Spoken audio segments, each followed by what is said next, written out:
Hey guys, welcome back to a brand new video. So today I will show you how to fix a error occurred issue in Windows Update. It has a very easy fix. I had to do this the other day. Now everything is working fine. It has to do with a problem in the registry. First, what you're going to have to do is install CCleaner.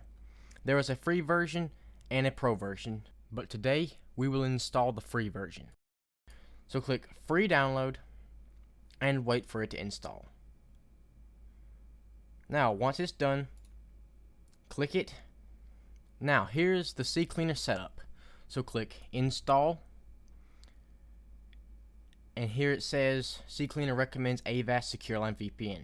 Click Decline, and now it will install. It installs fairly quickly.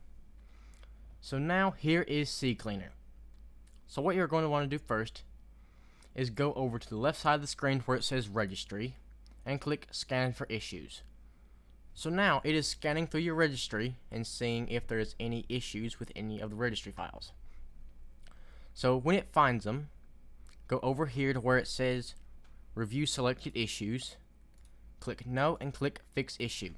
If everything has worked correctly, your computer will start installing updates. So I hope this short tutorial has helped. So if it has, please make sure to leave a like and subscribe and comment what you would like to see next. And I'll see you in the next one. Bye guys.